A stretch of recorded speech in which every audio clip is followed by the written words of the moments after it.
Hello students, आज हम आपको पढ़ेंगे डिकैल्सिफिकेशन। डिकैल्सिफिकेशन हम आपका बोन के साथ परफॉर्म करते हैं या फिर जो आपके कैल्सिफाइड टिश्यूज़ होते हैं उनके साथ आप हम परफॉर्म करते हैं। एक्चुअली डिकैल्सिफिकेशन का मेन क्या होता है आपका कि हम जब भी कोई टिश्यू का ये करते हैं, एग्जामिनेशन करते हैं, तो देखिए आपका जो बोन होती है उनमें क्या होती है, आपकी सेल्स होती है जो मैं आपको बताया था कि ऑस्टियोसाइट्स होते हैं। तो ऑस्टियोसाइट्स क्या होती हैं, आपका कैल्शियम से फिलअप होते हैं पूरे। तो उनसे हम क्या करते हैं, जब हम उनका एग्जामिनेशन करते हैं तो जो माइक्रोटोम में हम उनको क्या करते हैं, कट करते हैं, तो वो कट नहीं हो पाते हैं अगर हम उनका डिकैल्सिफिकेशन ना करें। तो उन सेल से हमें क्या करना पड़ता है, आपका जो कैल्शियम होता है उसको रिमूव करना पड़ता है, यानी कि उसको कैल्शियम को हटाना पड़ता है उन सेल से।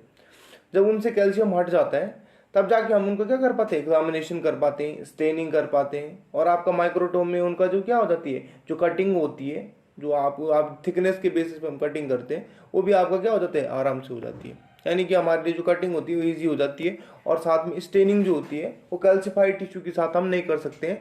इसलिए हमें उसको क्या करना पड़ता है, डिकैल्सिफाई करना पड़ता है। डिकैल्सिफाई मीन्स आपको उसका क्या करना पड़ेगा, कैल्शियम रिमूव करना पड़ेगा। और इसके अंदर जितने भी आपके क्या होते हैं, मोस्ट ऑफ जो मिनरल्स होते हैं उनको हमें क्या करना पड़ता है, हटाना पड़ता है। क्योंकि आपको पता होगा कि आपके जो क्या होती है, बोन्स होती है वो किससे बनती है, आपका फॉस्फोरस होते हैं, उसमें आपको पोटेशियम होता है, बहुत सारे मिनरल्स होते हैं, और आपका सबसे ज़्यादा अमाउंट में होता है कैल्शियम। तो कैल्शियम को हमें वहाँ से क्या करना पड़ता है, डिकैल्सिफाई करना पड़ता है। अब देख लीजिए आपका ऑब्जेक्टिव डिकैल्सिफिकेशन का। सबसे पहले मेन आपका जो उद्देश्य है या ऑब्जेक्टिव है आपका, वो क्या है आपका। The aim of the study is to ensure staining of hard bony lesions so that the study of pathological lesions is possible। देखिए इसको ध्यान से समझिएगा, ठीक है। इसका मेन क्या है, इसका मेन है कि देखिए आप कभी भी अगर आप कोई भी बोन लेते हो और उस पर स्टेन डालते हो, ठीक है, तो बोन कभी भी स्टेन नहीं होती है अगर आप उसे क्या करो, स्टेन करो। क्यों नहीं होती है, क्योंकि उसमें कैल्शियम का अमाउंट इतना ज़्यादा होता है कि आपका जो स्टेन होता है उसको वो एब्जॉर्ब नहीं कर पाता है, क्योंकि वो जो सेल होती है वो कंप्लीटली फिलअप होती है किसके थ्रू, कैल्शियम और अनदर आयंस के थ्रू। तो आपका स्टेनिंग तो होगी नहीं, ठीक है। उसके बाद आपका साथ साथ में क्या होता है, जब आप क्या करते हो, किसी भी बोनी बोनी स्ट्रक्चर को क्या करते हो, कट करते हो और उसका फिक्सेशन करते हो। फिक्सेशन के बाद आपको क्या करना पड़ता है, आपको उसको माइक्रोटोम में काटना पड़ता है, उसको कटिंग करनी पड़ती है, उसको बहुत पतली स्लाइस में काटना पड़ता है। और स्लाइस में वो कटेगा नहीं, क्योंकि आपका क्या है, बोनी स्ट्रक्चर कैसे होता है, बहुत ही हार्ड होता है। तो हार्ड होने की वजह से आपको क्या करना पड़ेगा,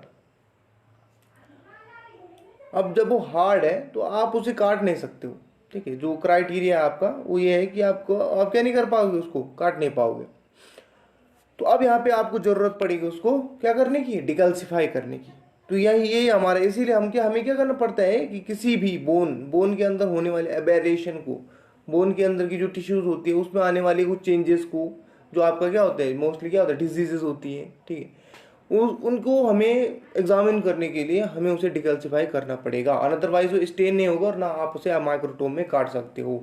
तो आप इतना याद रखिएगा कि हम डिकैल्सिफिकेशन क्यों करते हैं। अगर आपसे कोई पूछता है कि आपको डिकैल्सिफिकेशन की जरूरत क्यों पड़ती है, ऑब्जेक्टिव क्या है आपका, तो स्टेनिंग के लिए हमें डिकैल्सिफिकेशन जरूरी होता है, और साथ में माइक्रोटोम में उसकी जो थिनर स्लाइस होती है उसको निकालने के लिए या उसको उस शेप में उसको लाने के लिए आपको जरूरत होती है डिकैल्सिफिकेशन की। अब आता है डायरेक्ट डेफिनेशन पे। Decalcification is a process of complete removal of calcium salt from the tissue like bone and teeth and other calcified tissue following fixation. Decalcification is done to assure that the specimen is soft enough to allow cutting with the microtome knife. Unless the tissue is completely decalcified, the section will be torn and ragged and may damage the cutting edge of microtome knife. अब देख लीजिए, इतना समझ जाइए मैं ये इसका मतलब क्या है आपका। डिकैल्सिफिकेशन आपका वो प्रोसेस है जिसमें आपका कैल्शियम सॉल्ट, जो आपका कैल्सिफाइड टिश्यू है, जैसे बोन, कोई भी बोन ले लीजिए आप, ठीक है, और बोन के अंदर क्या है आपका, देखिए हड्डियों में दर्द होना, ठीक है, हड्डियों के अंदर क्या आना, हड्डियां कमजोर हो जाना, ठीक है, हड्डियों में आपका किसी टाइप का जो बोन कैंसर होता है, मोस्टली बोन मैरो कैंसर होता है, बोन कैंसर होता है, वो सारे के सारे कैंसर वो क्या है, आपके बोन से रिलेटेड है। जब हम बोन का एग्जामिनेशन करेंगे तो बोन का स्पेसिमेन लेंगे, बोन को क्या करोगे आप, बोन के अंदर का जो बोन की जो सेल होती है, ऑस्टियोसाइट होता है जो, ठीक है, उसके अंदर का जो क्या कैल्शियम होता है उसको रिमूव करना है, वही आपका क्या होता है, डिकैल्सिफिकेशन।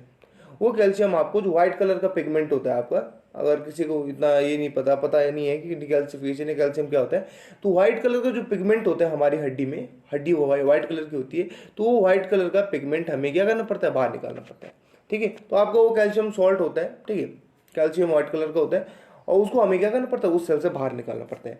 उस सेल से जब वो बाहर निकल जाता है तो सेल बहुत ही सॉफ्ट हो जाती है, और जो कैल्शियम होता है वो बिल्कुल आपका क्या हो जाता है, अलग हो जाता है। तो इतना आप समझ जाइए कि सेल को सॉफ्ट करने के लिए हम क्या करते हैं, उसका यूज़ करते हैं। उसके बाद आप सॉफ्ट होने से हमें बेनिफिट क्या हो जाते हैं, जब सेल आपकी सॉफ्ट हो जाती है, टिश्यू आपका सॉफ्ट हो जाता है, तो माइक्रोटोम नाइफ का जो एज होती है, यानी कि जो उसकी धार होती है, उन पे किसी टाइप का बुरा इफेक्ट नहीं पड़ता है, क्योंकि अगर आप डायरेक्ट क्या करो, कैल्सिफाइड टिश्यू को नाइफ में काटो, तो आपका क्या होता है, आपका सॉफ्ट होने से इसमें बेनिफिट है, वो ये है कि आपका जो माइक्रोटोम की जो क्या हो गया, जहाँ नाइफ का जो एज होता है, धार होती है उसकी, उसमें किसी टाइप का क्या नहीं पड़ता, नेगेटिव इफेक्ट नहीं पड़ता, यानी कि धार बिल्कुल आपकी सुरक्षित रहेगी, वो आराम से क्या कर देगी, काट देगी आपके टिश्यू को। अगर आप डिकैल्सिफिकेशन करते हो, कैल्शियम उससे रिमूव करते हो, अगर आप कैल्सिफाइड टिश्यू को डायरेक्टली क्या करते हो, अप्लाई करते हो कहाँ पे, माइक्रोटोम के अंदर, तो उसके जो नाइफ होंगे उनमें टूटने के चांसेस हो जाते हैं, और बहुत सारे क्या हो जाता है, नेगेटिव इफेक्ट पड़ता है आपके माइक्रोटोम पे, यानी कि उसका नाइफ टूटने की चांसेस होता है, क्योंकि बहुत ही हार्ड होती है आपकी बोन, उसको डायरेक्टली काटा नहीं जा सकता, और स्लाइस में तो बिल्कुल भी नहीं। और अगर आप काटना भी चाहो तो जो कितना मैंने आपको 4 to 5 माइक्रोन बताया था साइज होता है जो आपका स्लाइस का, वो साइज नहीं आ पाएगा अगर आप क्या करते हो, कैल्सिफाइड टिश्यू को काटते हो। तो अब चलते हैं आगे, आपका ये था यहाँ तक आपका इसका मीन कि डिकैल्सिफिकेशन क्यों इंपॉर्टेंट है, आपको उसे सॉफ्ट बनाना क्यों इंपॉर्टेंट है। अब चलते हैं आगे, to ensure adequate fixation and complete removal of calcium, it is important that the slices are 4 to 5 mm thick. Calcified tissue needs 2 to 3 hours only for complete decalcification to achieve, so it is necessary to check the decalcification after 2 and 3 hours. अब इसमें देखिए क्या मतलब आपका इसका, ये आपका क्या है, आपका जो साइज होता है मैंने आपको पहले बताया 4 to 5 माइक्रोन, या फिर में भी आप काट सकते हो, ठीक है।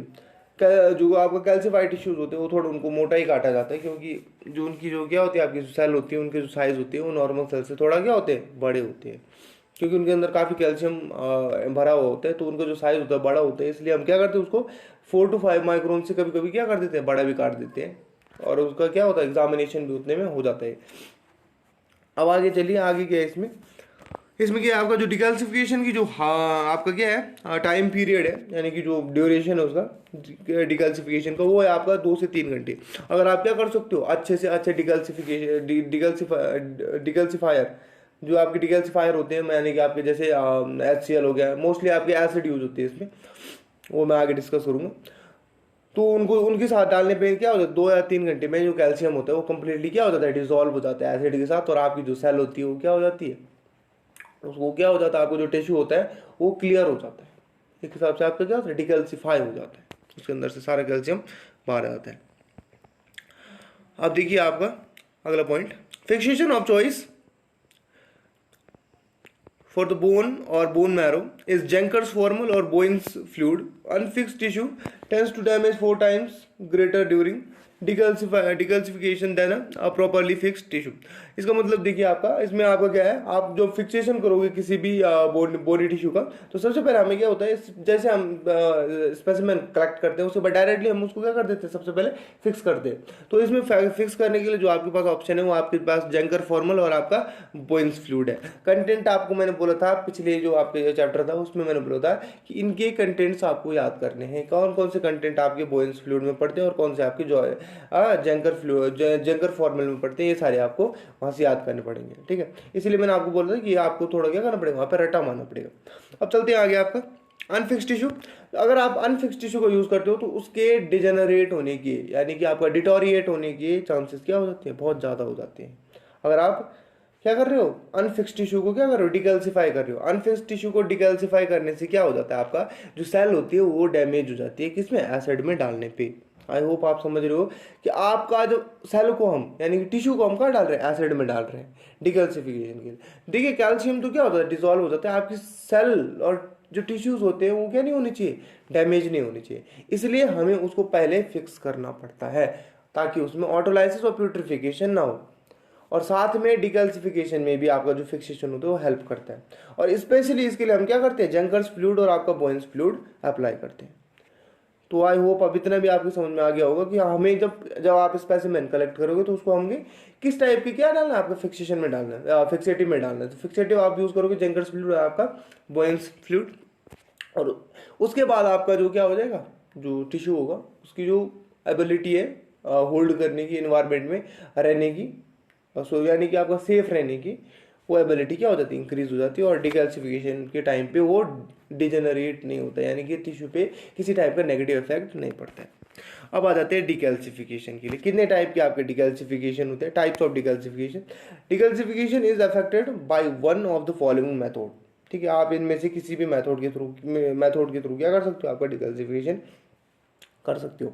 सबसे पहले आपका dissolution of calcium by a dilute mineral acid. ठीक है, मिनरल एसिड का यूज करके आप उसको क्या करते हो, डिसॉल्व कर सकते हो। ठीक है, तो डिसोल्यूशन आपका क्या हो सकता है, इसके थ्रू हो सकते हैं मिनरल एसिड्स। मिनरल एसिड में आपके बहुत सारे एसिड्स आते हैं, जैसे आपका HCl हो गया, नाइट्रिक एसिड हो गया, ये बहुत सारे आपके एसिड्स होते हैं। Removal of calcium by use to dilute mineral and along with ion exchange resin to keep the decalcifying fluid free of calcium। देखिए आपको क्या होते हैं, बहुत सारे आपके रेजिन एक्सचेंज आपके क्या होते हैं, ये होते हैं कंपाउंड होते हैं केमिस्ट्री में, जो आपके क्या होता है रेजिन एक्सचेंज होते हैं, उनको क्या करते हैं आपका बोन के साथ डाल देते हैं, जो सारा का सारा कैल्शियम क्या करते हैं, एब्जॉर्ब कर देते हैं।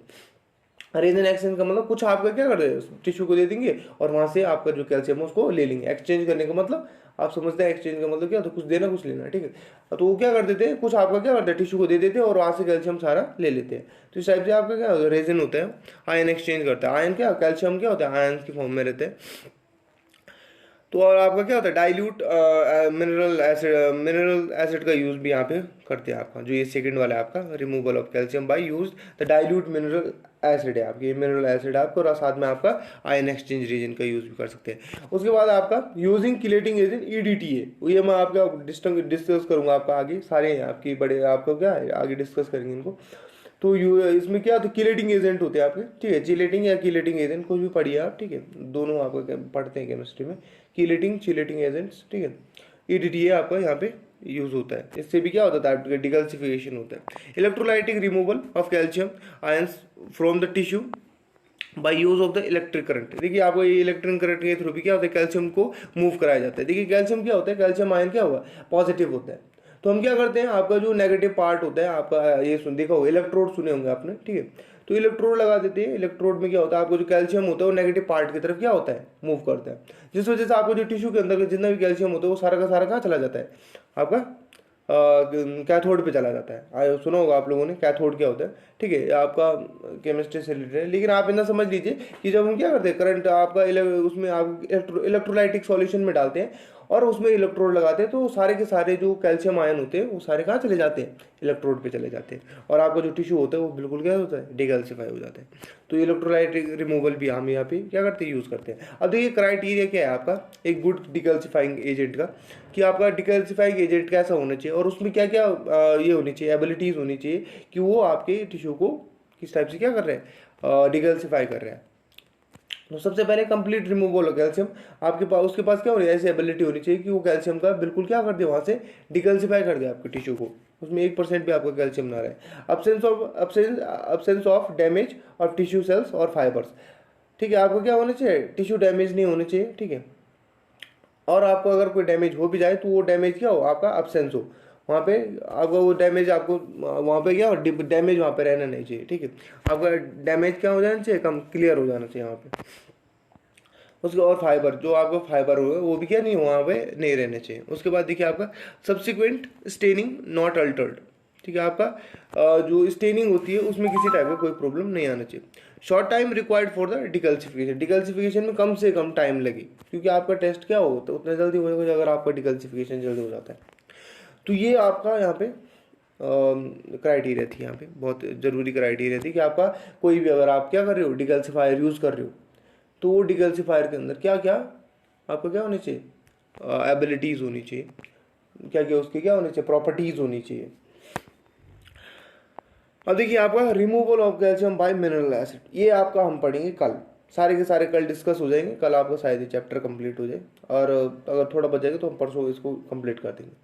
तो आज आप इतना पढ़िए जो मैंने आपको बताया, और जिनको हिस्टोपैथोलॉजी समझ में नहीं आ रही, देखिए आपको ज़्यादा ये टेंशन लेने की जरूरत नहीं है, पिछले जो मैंने आपको पिछले चैप्टर पढ़ाया आप वहाँ से स्टार्ट कीजिए। पिछले चैप्टर मैंने आपको क्या पढ़ाया कि आपको क्या करना है, स्पेसिमेन को कलेक्ट करना है और उसको कहाँ डाल देना है, आपको फिक्सेटिव में। तो डिफरेंट डिफरेंट टाइप के फिक्सेटिव मैंने वहाँ पे बताया, फिक्सेटिव का यूज़ हम क्यों करते हैं मैंने आपको बता दिया। बस आप इतना याद रखिए कि फिक्सेटिव का यूज़ हम क्यों करते हैं, ताकि आपकी जो सेल है, टिश्यू है, वो क्या हो पाए, ऑटोलाइसिस और प्यूट्रिफिकेशन। ऑटोलाइसिस यानी कि वो खुद ब खुद क्या ना हो, डिजेनरेट ना हो, यानी खराब ना हो आपका सेल, वो सेल खराब नहीं होना चाहिए, इसके लिए हम उसको क्या करते हैं, फिक्सेटिव में डाल देते हैं। अब फिक्सेटिव से डालने के बाद हम क्या करते हैं, अगर बोनी है तो आपका डिकल्सिफिकेशन करते हैं, अगर बोनी नहीं है, अगर आपको बोनी मतलब आपका बोन है तो हम डिकल्सिफिकेशन करते हैं, अगर बोन नहीं होगा तो हम डायरेक्टली क्या करेंगे, आपका क्लियरिंग प्रोसेस करेंगे आगे, ठीक है, क्लियरिंग का प्रोसेस करेंगे। तो इस टाइप से आप प्रोसेस अब याद करते जाइए, ठीक है। आपको बस इतना याद रखना है कि सबसे पहले हमें फिक्सेशन करना है, उसके बाद अगर बोनी स्ट्रक्चर है तो हम डिकल्सिफिकेशन करेंगे। तो ज़्यादा पीछे का आप सोचने की जरूरत नहीं है कि हमने पीछे से नहीं पढ़ा, कोई बात नहीं, अगर आप यहाँ से भी स्टार्ट करते हो तो आपको समझ में हिस्टोपैथोलॉजी आ जाएगी। तो आप फिक्सेशन वाला चैप्टर जो है पिछला वाला वो अच्छे से पढ़िए, और उसके बाद डिकल्सिफिकेशन में आपको पढ़ा रहा हूँ अभी, उसके बाद हम आगे क्लियरिंग का चैप्टर पढ़ेंगे, उसके बाद धीरे धीरे हम सारे आपकी जो मैंने आपको फर्स्ट वीडियो में पढ़ाया था वो सारे आपके एक एक करके हम क्या ब्रीफली डिस्कस करेंगे। तो आपको सारा कंप्लीट हो जाएगा, जिसकी समझ में हिस्टोपैथोलॉजी नहीं आ रही, और जिसकी समझ में आ रही है बहुत ही अच्छा, ठीक है। तो ओके, थैंक यू, आज के लिए आपका इतना काफ़ी है, बाकी आपका कल पढ़ेंगे।